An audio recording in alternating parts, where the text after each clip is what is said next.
Are we filming? Yes, we are. So this is another video about to-do lists and my exploration of the to-do list methodology in the pursuit of greater efficiency. And that greater efficiency is has many forms.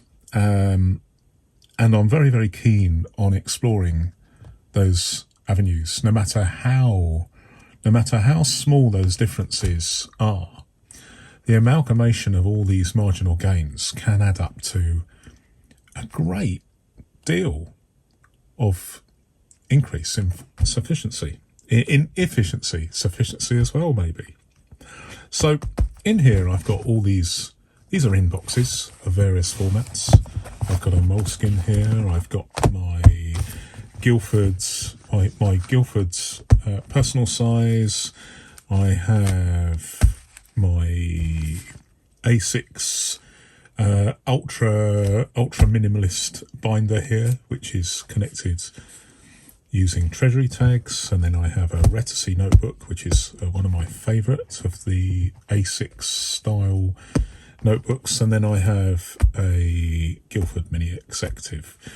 I probably use this as an inbox in which I have a to-do list more than any other. But it's a nature of paper-based productivity that you can have several inboxes.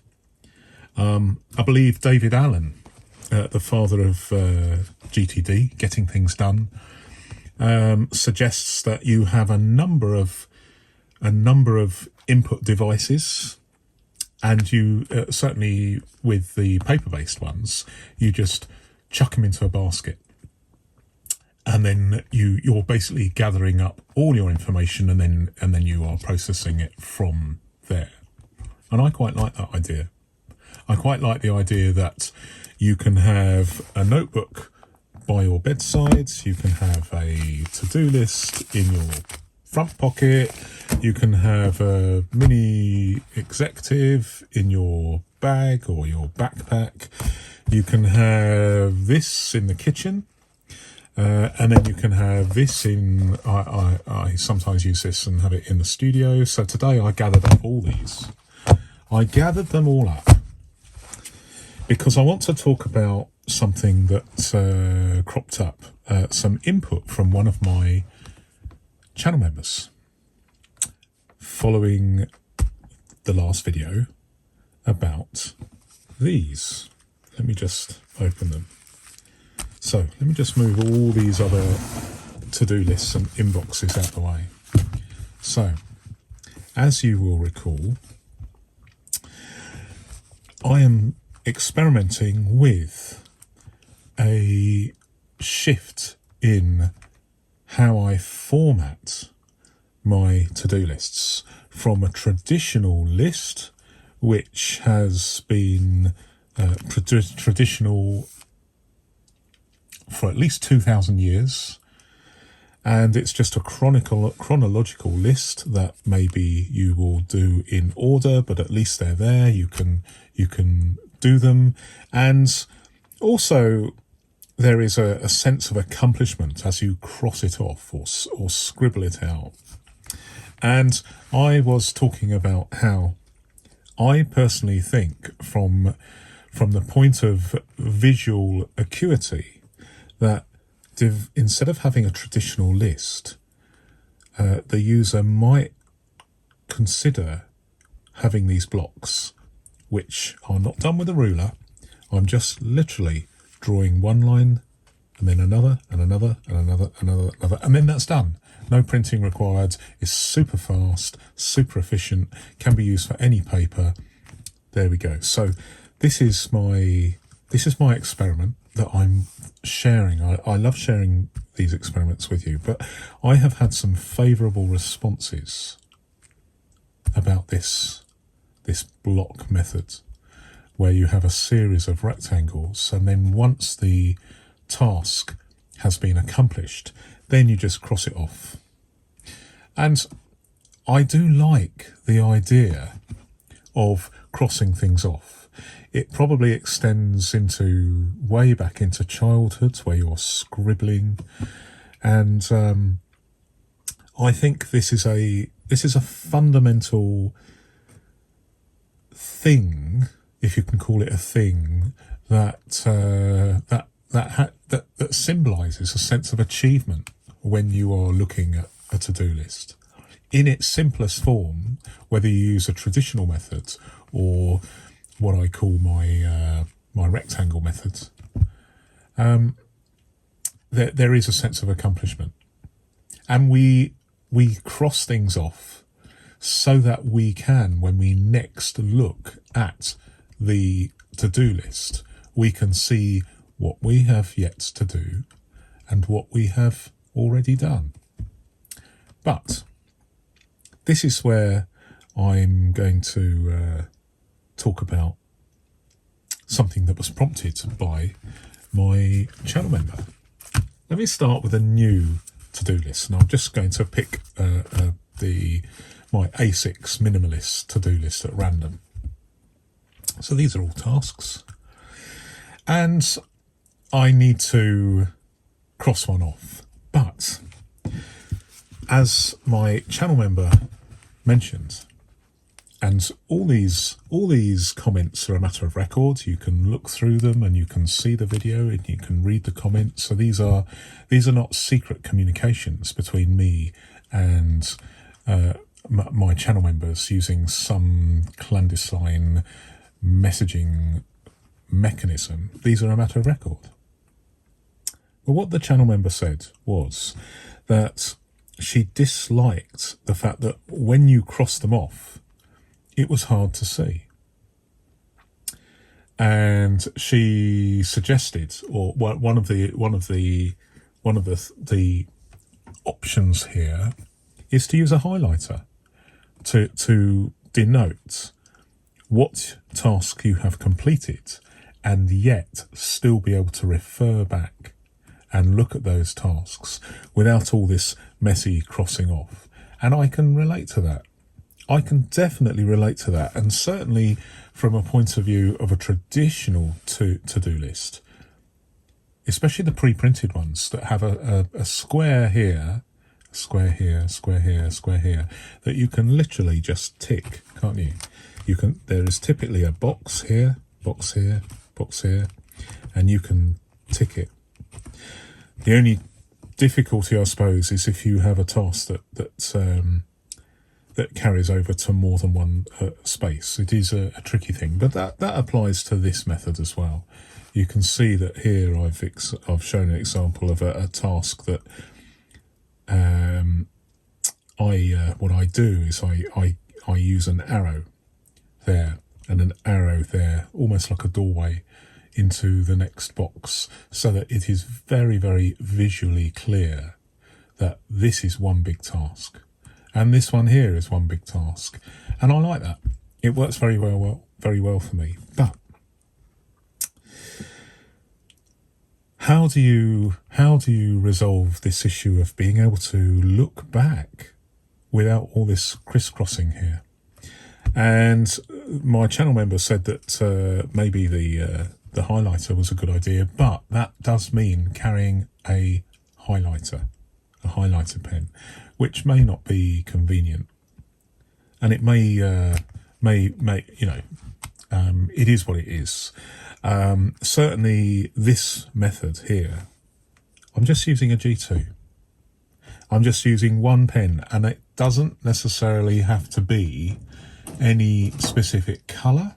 Although what I do is, personally, I always carry a red pen. It might be a Bic multi-pen, or it might be this one's a mini G2. They're called the XS, which I suppose stands for extra small. And what I do, and you'll have to look up the relevant video, I have a system called the 3-dot system, where I will have a red dot, and then I'll have a red dot here, and I'll have a red dot here. And basically what that does is I can visually, at a quick glance, identify the 3 most important tasks that I really need to do shortly. Okay, that's the plan. And then when I've completed one of these red dot tasks, I can literally go over it like that, and then that becomes a normal task. And then I could change it to be a priority task again, or I could change my mind, and so on. So, and let's say I now make this one my priority task. I mean, this is something I've covered before, but there is a little bit of colour there, and I might carry either one of these G2s, or I might carry a Bic multi-pen, or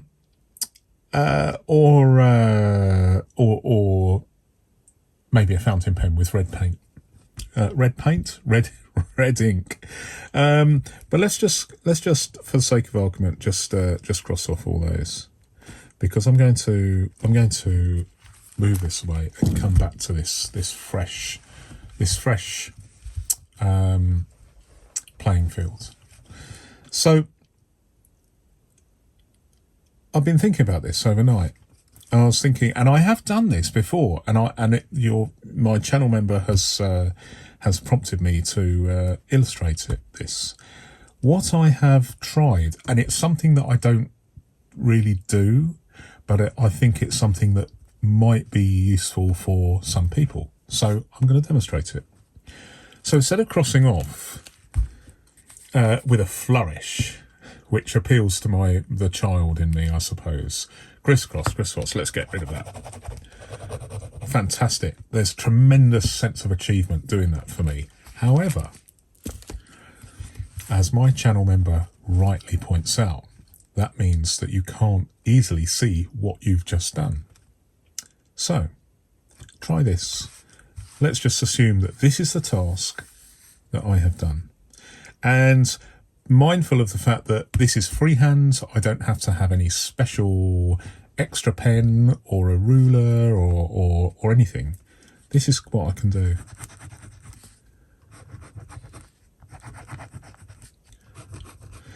So, a little bit of a flourish, a little bit of childhood accomplishment.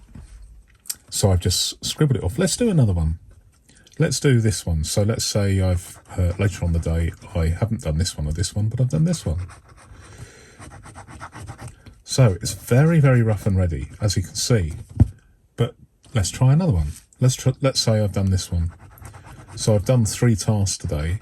I've not been able to complete everything I wanted to do, but I've completed 3 tasks. I want you to look at that just for a few seconds, and I'll keep quiet, which is a difficult thing for me, but I'm going to keep quiet and have a look at that. Okay, that's enough quietness for me anyway.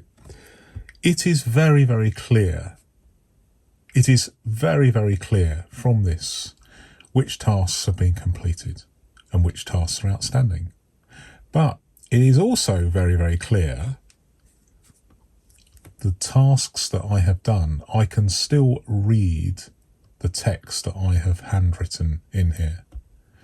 And so I would say just outlining, look at that. Isn't that awful? This is ink from my G2 XS. I've just noticed that. So it just goes to show that a Pilot gel pen is not immune from ink leakage. Isn't that amazing? Dear oh dear. Right, I better sort that out.